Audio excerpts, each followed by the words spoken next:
Hi, I know that you've read the narrative on how to teach phonemic awareness.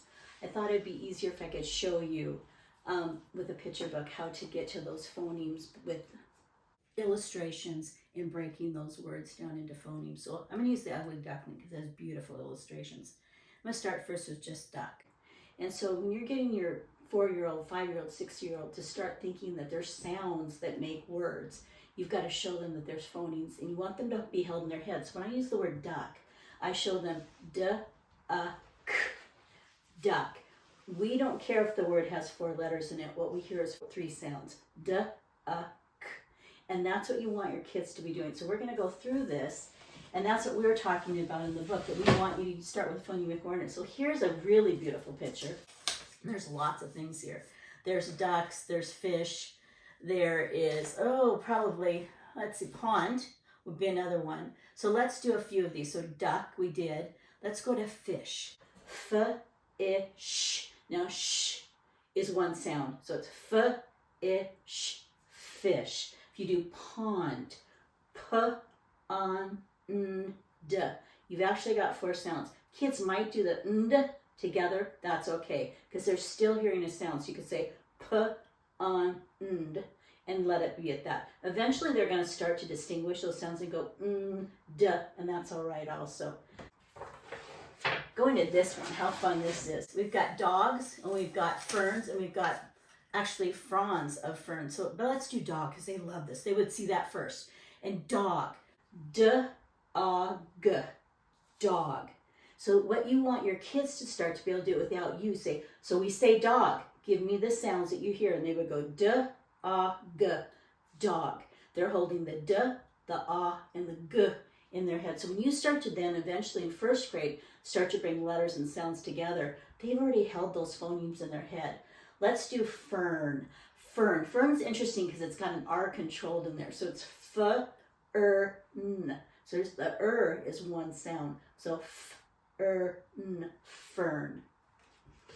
Going on, I love this picture. You've got a duck's diving down, so, and you got a frog swimming here. You've got a catfish. So catfish is 2 words. So you cat, they love k-at, and then fish, f-ish. And you could talk about, we've got 2 words, catfish. So you're not worried about the spelling. You want them to hear those phonemes. Same thing with this. Let's talk about the frog. Frog. Fur, one sound, a-g. So you want them start to breaking those words into sounds. And that's what we've been talking about through this whole narrative of how do you get our kids to start to hold sounds in their head. Because if they don't hold the sounds in their head, when you get to phonics, they don't understand sounds and letters going together. Because they really haven't been talked about with phonemes. So you want to really start with this. This is a great one. We've got a swan. We've got snow.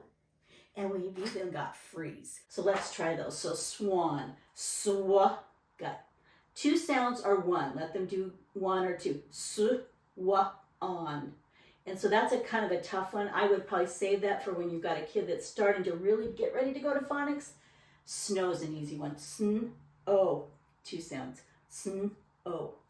And then freeze. Fur-ease. Freeze. So you're in your head as an adult, we've always got the spelling going on, but your little kids, they come talking.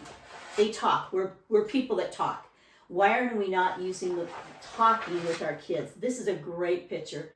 You've got a little girl and a boy, and you've got the swans, and you've got even a little boat that they've left. So let's do boy. B-oy, 2 sounds. The oy makes 1 sound. B-oy. Girl, g-l, girl. And then boat, b-o-t, 3 sounds. Remember, as adults, we don't want them to hear the letters that we know how to spell it. We want them to hear only the sounds. So that's what I've been trying to explain to you, because as adults, it's hard for us to break out of that habit of spelling. We only want to hear the sounds. So hopefully that'll give you an idea of what I've been writing to try to explain the narrative on phonemic awareness. So use any book you want, use any illustrations. If the word's a little hard, skip that one with your children and go to ones that are easier for you to use those phonemes.